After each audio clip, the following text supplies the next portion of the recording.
Hello, my name is Snowlight.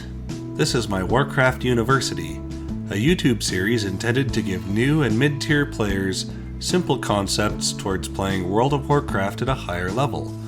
In this video, we will discuss healer fundamentals.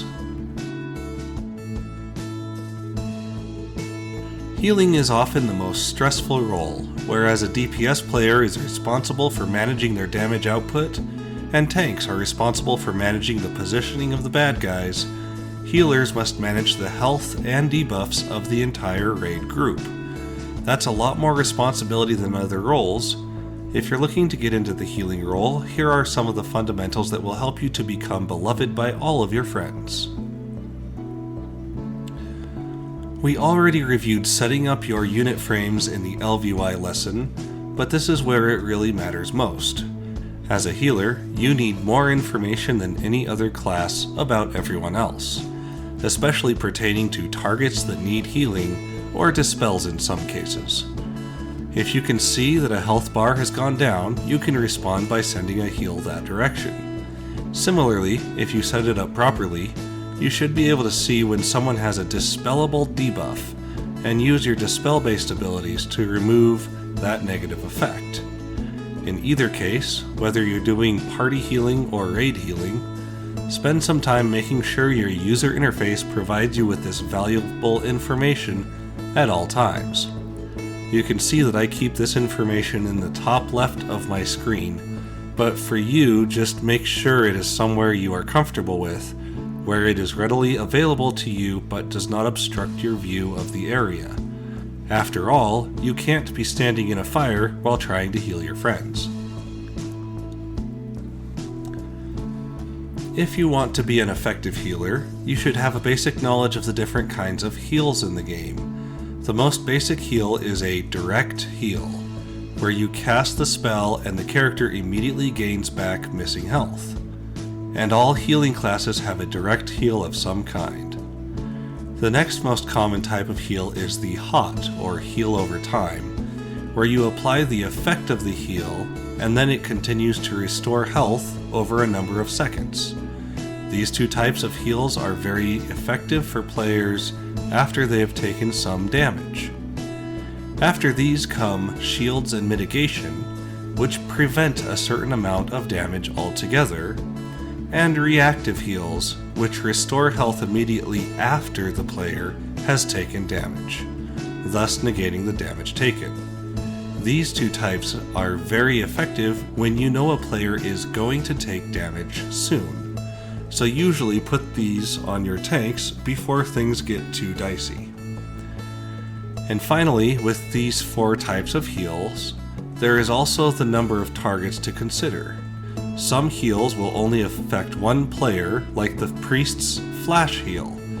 Others, a set number of players, like Circle of Healing, limited to 5 players healed by this spell. Others, like Halo or Divine Star, are limited only by the number of players close enough to be hit by the effect. Make sure you are familiar with all of your healing spells, and plan out ahead of time when you would use each one in what scenario for maximum effectiveness. Not all heals are created equal. Some of your heals will only do a little healing and only consume a small amount of mana. Other spells will push out a lot of healing in exchange for a significant mana cost. Continuing with the Priest example, if you were to use Flash Heal as your primary heal, you would keep your party very healthy for a short time, but run out of mana before the fight is over. So it is actually a bad idea to pump out your biggest heals most of the time. Instead, if you can safely use a smaller heal, like the Priest abilities Heal, Renew, or Prayer of Mending for example, and safely bring up your teammates, that is preferable because you will not run out of mana as quickly. Mastery over your mana pool will take practice and experience, so for new healers, focus on small heals or hots for party members that are over half health, and bigger heals for lower health players. Over the course of a boss fight, you will start to lose control a little bit at a time, or in bursts depending on the boss mechanics. You will start to feel this as the party or raid starts to lose health across the team. In order to bring things back to a reasonable state, mostly full health bars, you can use one of your big cooldown abilities.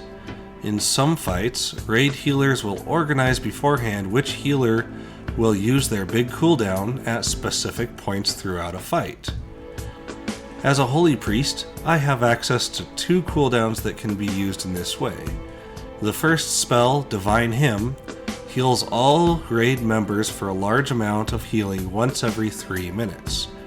The other is a talent I've chosen called Holy Word Salvation, which is both a direct heal and a heal over time applied to all raid members once every 10 to 12 minutes. With either of these, it's a big heal effect that can help to get things back to stability, back to my standard array of heals, shields, and hots. This is just the example from the Holy Priest perspective. For each other healer class, there will be 1 or more signature cooldown abilities that you can use. If you're not sure of your class's cooldowns, consult with a class expert. While you are busy making sure everyone stays healthy, you must also make sure you don't get squished yourself while staying close to your teammates. As with other classes, you want to make sure you aren't standing in a fire or other deadly effect. So be sure to step away from those deadly boss mechanics whenever they might hit you. At the same time, you want to stay within about 30 yards of your allies so that you can continue to heal them without getting an out-of-range error. Your positioning goal should be to balance these 2 factors, range from allies and safe places to stand, and to move only when you're in danger or if the group is moving as a whole. This can be a little difficult, but as always, a little bit of experience will help you to understand the positioning dance. Okay, that's a lot to take in. Between knowing your spells, using the right spells to maintain your mana, knowing where to stand, and the stress of managing an entire group of health bars, healing can be one of the more difficult challenges in the game, especially if you have some less than aware teammates who like to feel the burn. Because of this, I recommend you practice with friends first, before getting into the hardest of endgame content. Friends tend to be more forgiving than random players on the internet. When you do play with others who are a bit more aggressive around mistakes, let them know that you're new to healing and trying your best, but don't let it affect you emotionally.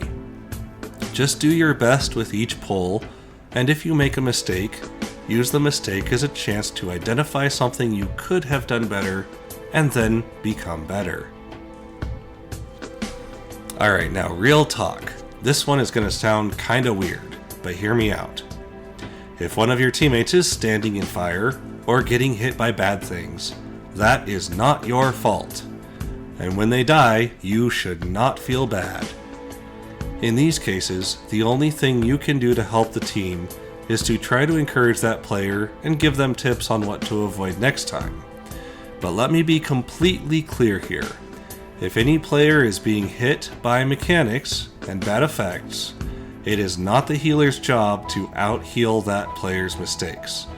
Everyone is going to be hit by something occasionally, and everyone is going to need some healing.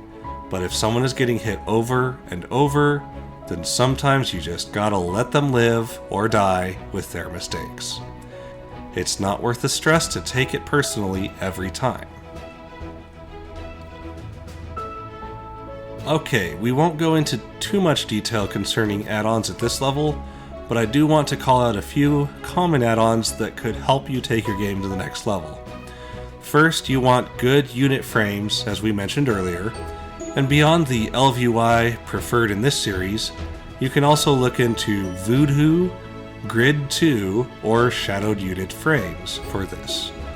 If you want to look at healing meters, Recount and Scada are popular options, but I don't want you to get too locked into heal meters if you're new to the healing role. Just do your best. Finally, there are a few special healing add-ons that will modify what your mouse buttons and keyboard buttons do when you hover over a target, changing slightly the control mechanism for casting your heals. And if this sounds interesting to you, then you can check out Click and Healbot. There are already tutorials online for each of these add-ons, so feel free to check them out in your free time. And now you should be ready to keep your friends healed up.